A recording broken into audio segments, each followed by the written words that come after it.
Pas gue mau mundur ya, Uyung namanya Cesar itu tiba-tiba nyamperin ke mobil gue. Ya tapi gue lihat di belakang mobil gue ada mobil warna hitam, mobil dia. Terus dibilang gini, "Mbak, dipanggil komandan," katanya gitu. Hah? Dipanggil komandan? Gue bilang, aduh anjrit, gue mau diapain lagi gitu kan. Ya, "Mbak, pindah mobil," katanya, "ini mobilnya biar saya bawa aja," kayak gitu kan.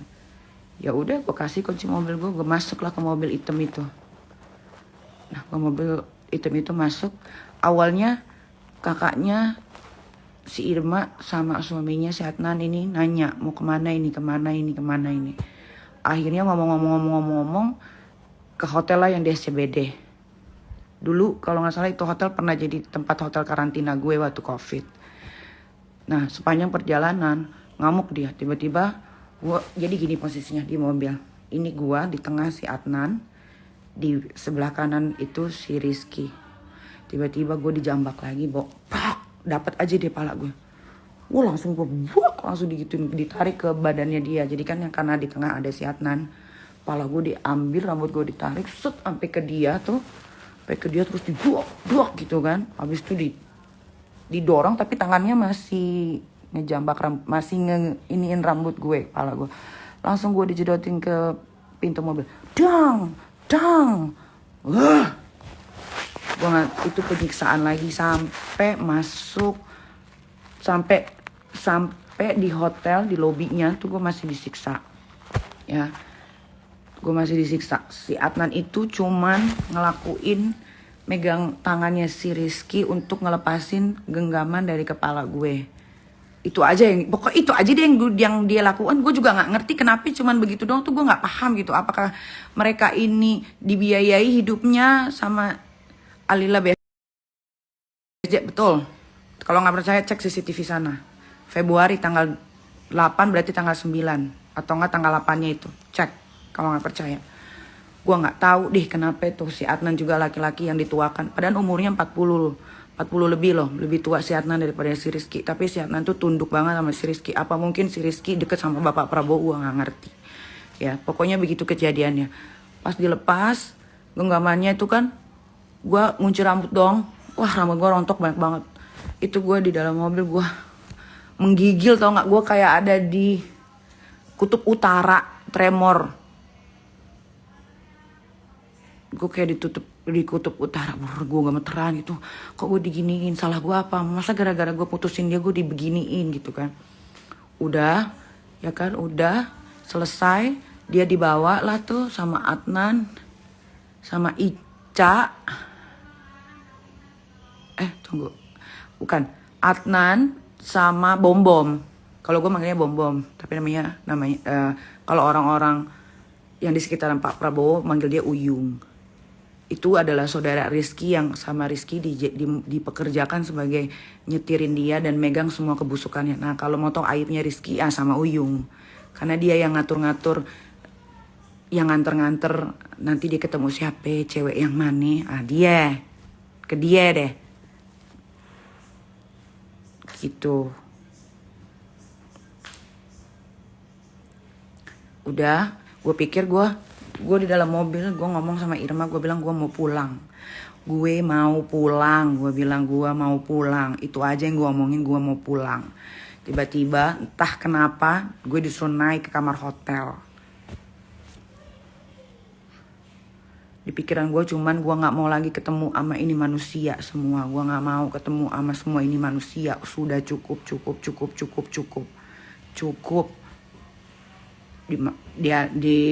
Dibawalah gue ke kamar hotel, ke atas. Dia buka dua kamar.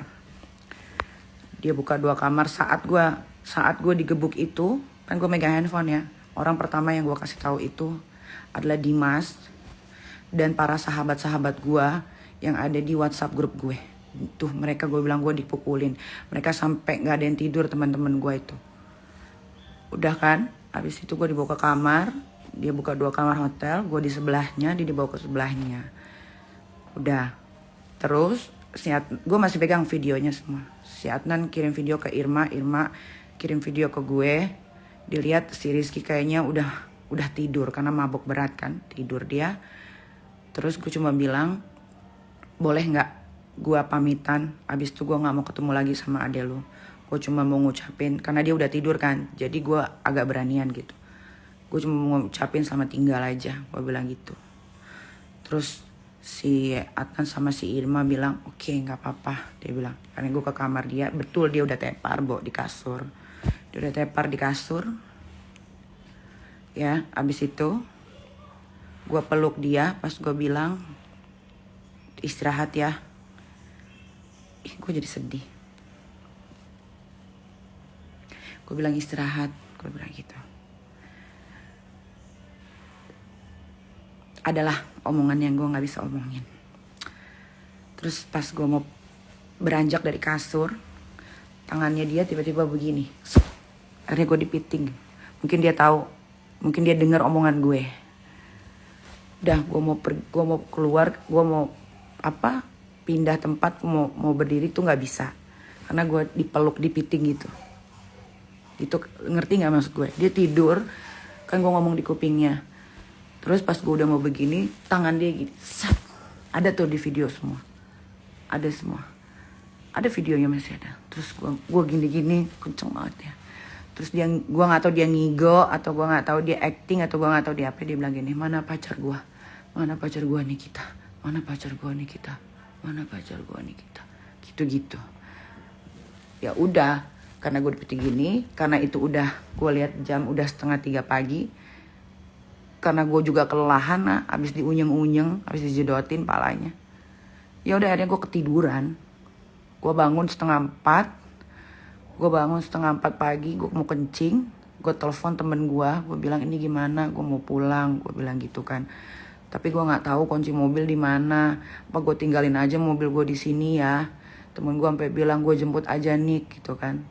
Terus pas gue mau ambil kacamata gue liat dia di kasur, gue liatin mukanya gitu. Gue liatin mukanya, kok gue nggak nyangka sih orang kayak gini bisa gebugin gue gitu kan. Terus dia ngigo lagi, terus dia melek matanya, dia liat gue kan. Terus dia liat gue tadinya mau ngumpet kan, mau apa sih namanya itu, tiarap ya, biar di kasur nggak kelihatan gitu, kayak di film-film kan. Udah, habis itu dia liat gue, terus dia mau kencing, gak tega gue, melayang-layang dia, gak tega gue kan. Gue mikir kayak ntar pagi keluarganya datang gak ya ke sini. Di otak gue masih sepositif thinking itu, otak gue emang bego banget. Gue tuh bener kata teman-teman sahabat gue tuh, lu tuh bego banget nih, lu tuh tolol, kayak gitu-gituin gue. Emang sih, karena dalam pikiran gue gini, ini orang kencing aja melayang-layang gitu kan. Gue anterin ke toilet, gue taruh lagi di kasur, gue diem aja di kursi, gue liatin muka dia. Gimana ya kalau gue tinggal gimana? Gue masih mikir gitu, coba. Gue masih mikir gitu. Ini gimana ya? Akhirnya gue tertidur sampai jam berapa gue lupa pokoknya udah terang deh tuh, udah terang gue mau pulang, dia ikut gue pulang ke rumah. Jadi pas udah bangun tuh dia kayak nggak terjadi apa-apa, kayak nggak terjadi apapun gitu. Gue sampai amazed gitu, kayak nggak terjadi apapun, malah dia ngajakin gue makan bakso di Senayan tuh, bakso kesukaan gue, bakso babe yang ada di Patal Senayan. Terus abis makan bakso, ya kan, gue mau pulang kan, dia ikut pulang ke rumah gue. Udah abis itu kayak biasa aja, kayak nggak ada apa-apa. Gue juga kayak gitu, kayak gitu. Udah kan, abis dari rumah gue pulang dia, gue nggak tahu pulang kemana. Besoknya ke rumah gue lagi, nangis dia, katanya dia diceritain sama Irma kalau gue digebugin sama dia udah kayak maling ayam. Yang gue ingat kata-katanya, aku minta maaf ya. Dia nangis, kenapa sih nggak lapor? Nah makanya dengerin dulu. Dia nangis kayak anak bayi. Dia minta maaf ke gue, dia cerita, aku minta maaf karena aku mukulin kamu. Irma bilang, Rizky lu mukulin kita kayak Dedi mukulin ibunya. Waktu itu palanya diseret lah, ditendang-tendang kayak gitu. Nah itu, makanya tidak ada laporan polisi itu. Dan gue masih menghargai yang namanya Bapak Prabowo Subianto, karena buat gue image dia sudah bagus. Gue suka sama Bapak Prabowo tuh udah 3 tahun sebelum gue kenal Rizky sebetulnya. Karena gue ngikutin dia waktu dia masuk ke kabinetnya Bapak Jokowi gitu. Yang sangat disayangkan aja sih, searogan itu dia Bapak Prabowo punya sespri. Oh, kalau kalian mau tahu ceritanya lagi, ini bukan aib ya, ini adalah pengalaman hidup gue yang gue harus share. Kenapa? Karena abusive ya, yang tadi yang gue ceritain itu, sama udah pukul, memukul itu nggak boleh. Nggak boleh, mau secinta apapun lo, akal sehat kita tuh harus dipakai gitu. Apalagi kan gue tidak dibiayai hidupnya sama laki-laki kan. Gue tidak dibiayai hidupnya sama laki-laki, gue tidak pernah minta apapun sama laki-laki ya kan.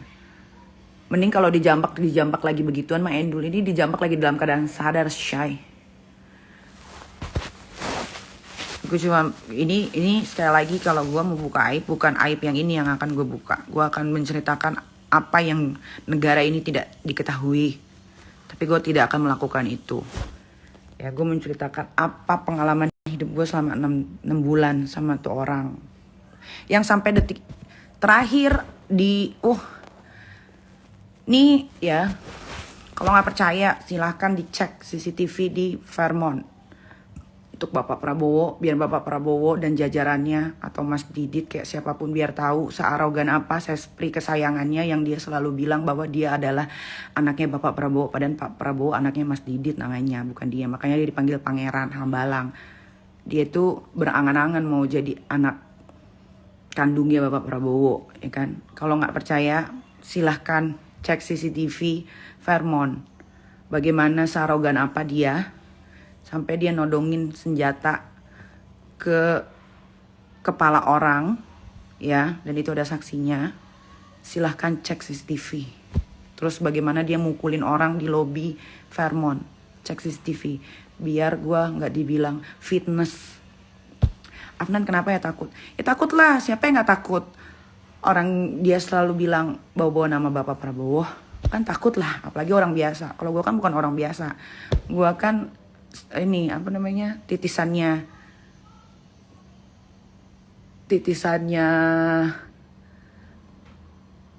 anak ini, anak apa ya? Kalau gue kan titisannya Ratu Amazon ya, jadi nggak ada takutnya selama yang gue omong itu benar.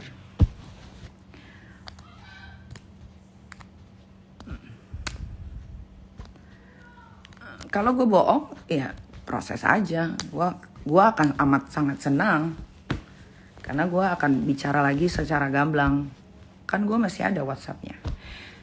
WhatsApp-nya tuh dari awal dia ngejar-ngejar gue putusin berkali-kali. Sampai terakhir tanggal berapa yang dia bilang dia rindu berat sama gue tuh tanggal berapa?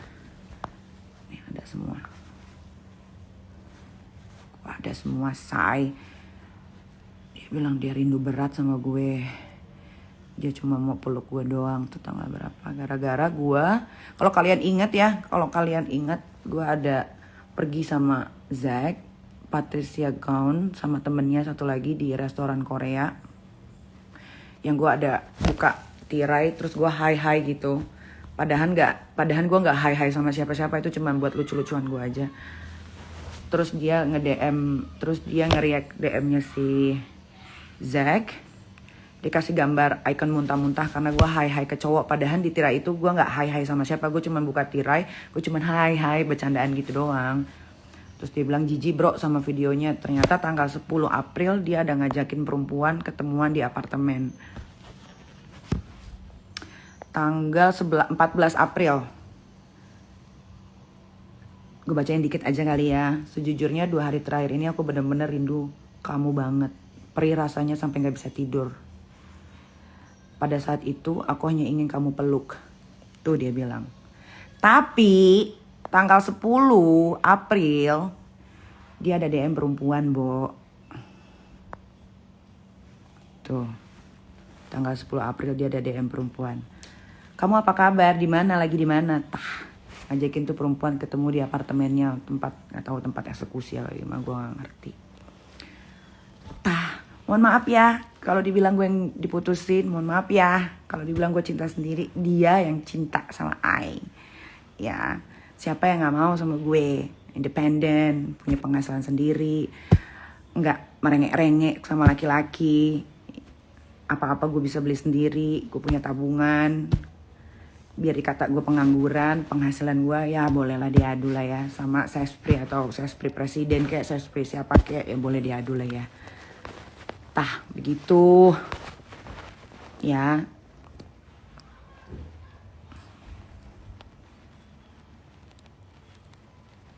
No, Amalia Rizky mau dong gue di DM. Kamu kalau toketnya gede pasti di DM. Apalagi kalau pakai filter, itu seneng cewek-cewek pakai filter, say.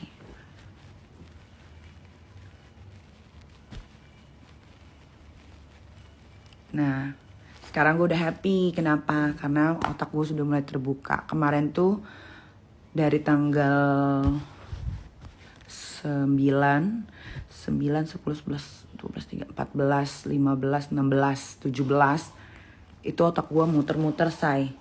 Gue gak bisa bohong. Muter-muter kayak, kenapa ini bisa terjadi dalam hidup gue selama 6 bulan. Gue gak pernah ngapa-ngapain. Even gue, lo tahu, gue WhatsAppan sama temen baik gue aja. Yang dia tuh suka laki, say. Dia suka laki tuh, gue bisa dimarahin, lo bayangin gak? Bisa dimarahin, say. Itu, dan gue tuh selama 7 hari tuh gue mikir, anjrit, kenapa ya gue sama dia tuh per 3 hari sekali gue ribut, per 3 hari sekali gue ribut. Gue didiemin, video call gue gak pernah diangkat. Gue baru mikir kayak, oh anjrit, ternyata memang ini sudah dijadwalkan 3 hari sekali ribut tuh supaya dia bisa kemana-mana. Karena kalau lagi ribut sama gue itu kan otomatis gak video call, gak WhatsApp, bener-bener blast, diem gitu, kayak hilang gitu, blast gitu. Ntar kalau dia kangen atau apa baru dia cari gue ke rumah lah atau apa gitu. Oh baru gue sadar ternyata memang sudah dijadwalkan per 3 hari sekali atau per 4 hari sekali itu untuk berantem sama gue. Supaya dia bisa kesini, ke situ, dia bisa bawa siapa lagi ke apartemennya. Kayak gitu, say.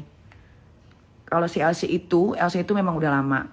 Namanya Cika. Dia sendiri, dari mulut dia sendiri, bahkan ada di WhatsApp bahwa itu adalah Elsie yang dia temukan di karaoke. Iya. Tapi yang namanya Elsie, say, mau diinjek, mau ditoyor, mau ditendang kepalanya, mau digeplak, mau digaplok, mau ditonjok, Elsie itu tidak akan pernah pergi. Kenapa? Karena dia butuh uang, ya kan? Dia butuh uang. Kalau nggak gitu, kalau dia pergi, misalkan kayak gue gitu kan, ya dia nggak akan ada penghasilan lagi. Dia harus balik lagi ke tempat asalnya, gitu. Kalau si Elsie itu mah udah otaknya udah otak batu, say, udah nggak bisa diapa-apain. Lo lihat aja waktu acara ulang tahun ibunya dia ditoyor depan orang. Itu kalau terjadi sama gue getok palanya pakai botol wine, demi Allah. Kalau gue ya saat ulang tahun ibunya banyak orang, apalagi orangnya kenal semua. Ini kalau ditoyor cuman begini, ini kan sampai begitu ya. Itu gue cari kayak apa aja yang depan mata gue getok palanya, sumpah.